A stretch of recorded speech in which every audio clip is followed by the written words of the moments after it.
Margaret was 62 when she realized that everyone spoke to her as if she were already gone. Not dead, not sick, just finished. Conversations slowed around her. Advice was offered she hadn't asked for. Decisions were made for her comfort, as if comfort were a substitute for agency. At family dinners, her opinions were met with polite smiles, then quietly bypassed, while younger voices filled the space she once occupied without effort. She noticed how often people interrupted her mid-sentence, how frequently they explained things she had lived through decades ago, how invisibly she had slipped from being consulted to being managed. What unsettled her most was not the behavior itself, but how easily it had happened, how little resistance the world met when it decided her sharp edges were no longer necessary. Alone at night, Margaret replayed moments when she had softened herself to avoid being called difficult, when she had laughed off dismissals to keep the peace, when she had confused silence with grace. She wondered how much of her presence she had willingly surrendered long before others took it for granted. Aging, she realized, wasn't just about time passing through the body, but about space being quietly taken away. Yet beneath the ache was something unexpected, a growing awareness, calm and precise. If she was no longer seen clearly, she no longer needed to perform clarity for others. If expectations had faded, so had permissions she once waited for. Margaret began paying attention not to how she was perceived, but to how she felt when she stopped shrinking. The world hadn't asked her to disappear, it had merely assumed she would. And for the first time in years, she considered the quiet power of refusing that assumption. David didn't realize how tired he was until no one expected anything from him anymore. For decades, his days had been defined by responsibility, providing, fixing, deciding, absorbing pressure without complaint because that was what stability looked like.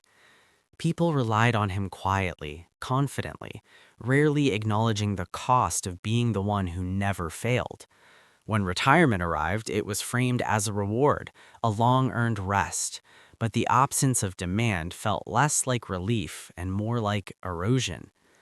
Mornings stretched open without urgency, and instead of freedom, he felt exposed, unsure where to place the energy that once held everything together. Friends joked about enjoying the downtime, but David sensed something slipping beneath the humor, the unspoken fear of becoming optional. He noticed how often conversations drifted past him, how his stories were met with polite nods instead of engagement, how experience slowly transformed into nostalgia rather than relevance. At home, he avoided mirrors, not because of age, but because he no longer recognized the version of himself that wasn't needed. The discipline that once anchored him now floated without direction, and silence amplified questions he had postponed for years. Who was he without being dependable, without solving problems before they became visible? It frightened him to admit that so much of his self-worth had been outsourced to usefulness, that his identity had leaned on being required rather than being known. Yet within that fear was an unexpected honesty. Without constant obligation, David confronted himself directly, not as a provider, not as a pillar, but as a person still capable of choosing meaning. The world had stepped back, and for the first time, he had to decide whether he would disappear with it or remain present without permission. Linda always believed that being agreeable was the same as being loved, and for most of her life, no one corrected her. She learned early how to sense tension before it surfaced, how to soften her opinions, how to adjust her needs so the room could remain comfortable. Over the years, people praised her calm, her kindness, her ability to understand everyone, never noticing how much of herself disappeared in the process. When her children grew older and her marriage settled into quiet routines, Linda found herself surrounded by people who felt familiar yet distant, connected more to the version of her that never asked for anything. Moments that once felt like peace began to feel hollow. She noticed how rarely she spoke without rehearsing first, how instinctively she apologized even when she had done nothing wrong, how exhaustion lingered despite the absence of obvious conflict. What frightened her most was not that others overlooked her, but that she had trained them to. Late at night, she replayed conversations, not searching for what went wrong, but for where she had gone missing. Aging didn't bring clarity as she had expected. Instead, it exposed the cost of constant accommodation. She questioned whether harmony was worth the quiet resentment it bred, whether love that required self-erasure was love at all. There was grief in acknowledging how long she had mistaken endurance for connection, patience for intimacy. Yet within that grief emerged something unfamiliar and sharp, a boundary forming without permission, a voice no longer waiting to be invited. Linda didn't suddenly become louder or harder, she simply stopped disappearing. And in that stillness, she realized that being seen would always cost more than being agreeable, but it was the only price that allowed her to remain whole. Michael noticed the shift the first time his children stopped asking for his opinion and started informing him of their decisions instead. It wasn't abrupt or hostile, just quietly decisive, wrapped in phrases like, "We've already thought it through," and "This works better for us." For years, he had been the anchor, the one who anticipated consequences, weighed risks, and absorbed uncertainty so others didn't have to. As time passed, that role softened into something ceremonial, respected in theory but unnecessary in practice.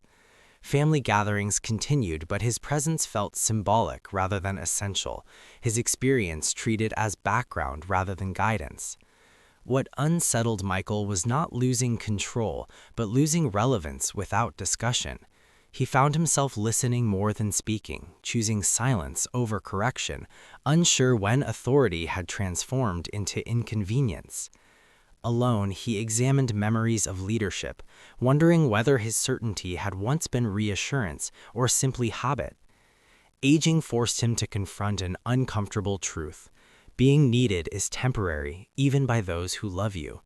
The loss stirred a quiet grief, one without drama or validation, only the dull ache of watching influence fade while affection remains. Yet beneath that ache, something steadier emerged. Without the pressure to direct others, Michael began noticing his own thoughts again, unfiltered by responsibility. He recognized how often guidance had replaced curiosity, how certainty had crowded out listening. As his voice carried less weight, his awareness deepened. He understood that authority was never the source of connection, presence was.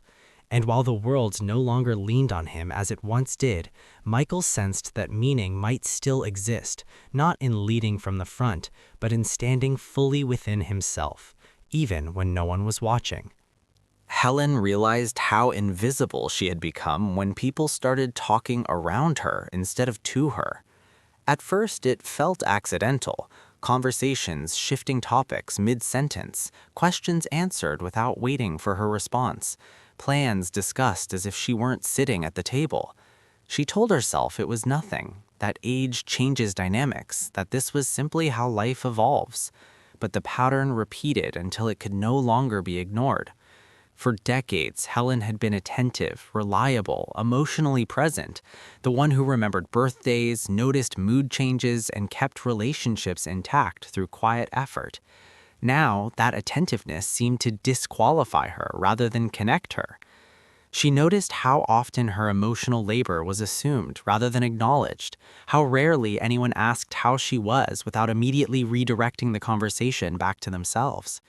What unsettled her most was not neglect, but familiarity, the way people felt comfortable overlooking her because she had always been accommodating.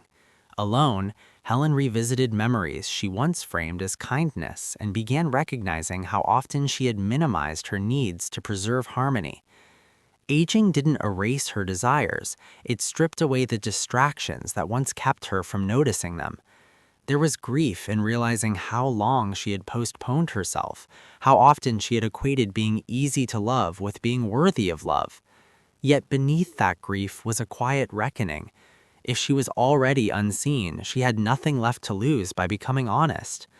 Helen didn't confront anyone dramatically. She simply stopped adjusting, stopped filling silences that weren't hers to fill, stopped apologizing for taking up space.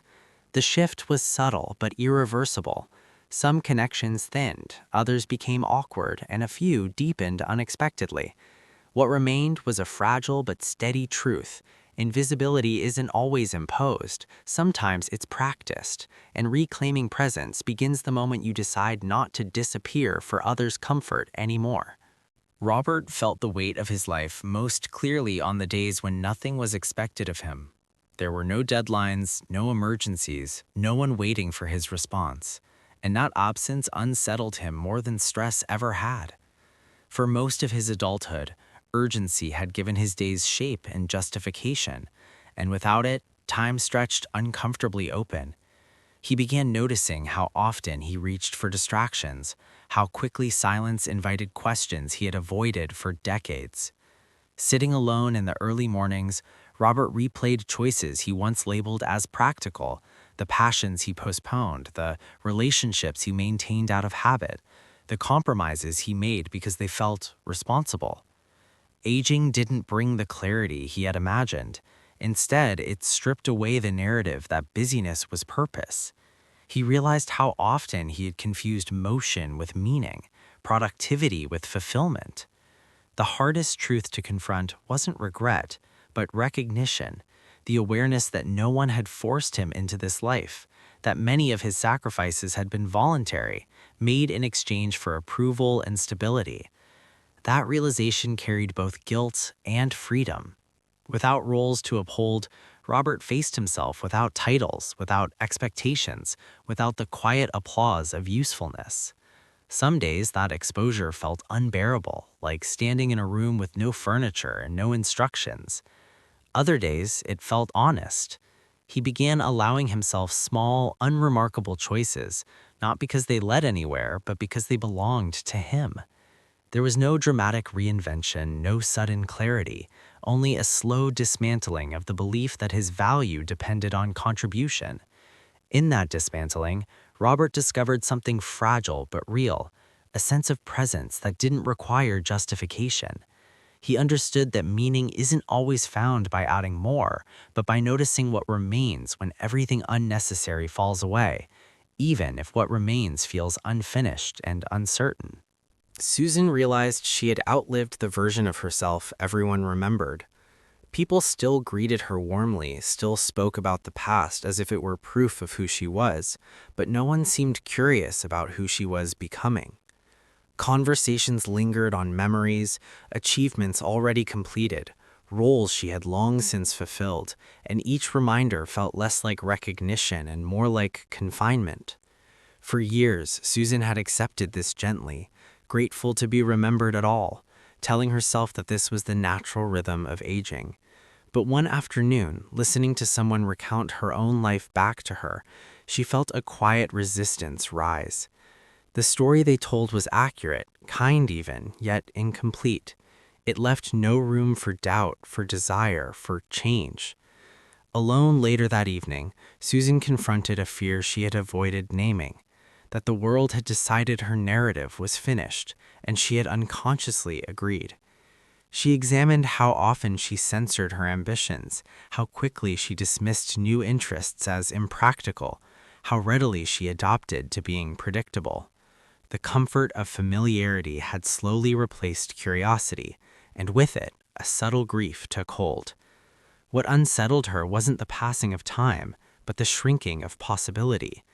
She realized that identity doesn't fade with age, it fades when curiosity is surrendered. There was no dramatic declaration, no announcement of reinvention. Instead, Susan began asking herself quiet questions again, allowing uncertainty without immediately resolving it. She noticed how alive she felt when she didn't explain herself, when she pursued thoughts without translating them into something useful or acceptable. The world still saw her through old frames, but internally something shifted. She understood that becoming invisible to others did not require becoming invisible to herself. And in that awareness, she found a form of dignity that didn't depend on recognition, only on the courage to remain unfinished. George realized something fundamental had ended the day he stopped explaining himself. For most of his life, he had carried the habit of justification everywhere, proving his choices, defending his boundaries, softening his truths so they would be easier for others to accept. It was how he stayed connected, how he avoided conflict, how he earned belonging. But somewhere along the way, the effort exhausted him. Conversations began to feel repetitive, predictable, as if he were performing a familiar role in a story everyone else had already decided how to tell. When he stopped correcting assumptions, people filled the silence with their own versions of him, some flattering, some dismissive, all incomplete. At first, that loss of control frightened him. He wondered if silence meant surrender, if being misunderstood meant disappearing. Yet, as days passed, George noticed a subtle relief settling in. Without constant explanation, his inner life grew quieter but clearer. He became aware of how often he had lived outward, measuring himself through reactions, approval, and recognition. Aging sharpened that awareness, stripping away the illusion that time would always allow for revision.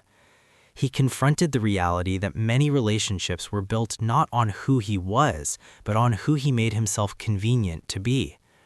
There was grief in that recognition, a mourning for connections that could not survive honesty. But there was also clarity. George understood that peace is not found in being fully understood by others, but in no longer abandoning yourself to maintain alignment. He began choosing restraint not as withdrawal, but as self-respect, allowing others to sit with uncertainty instead of resolving it for them. The world did not suddenly change, and neither did he in any dramatic way. What changed was quieter and more permanent. He no longer felt the need to prove his presence, and in that stillness, George realized that the most honest chapter of his life was not the one everyone remembered, but the one he was finally living without explanation.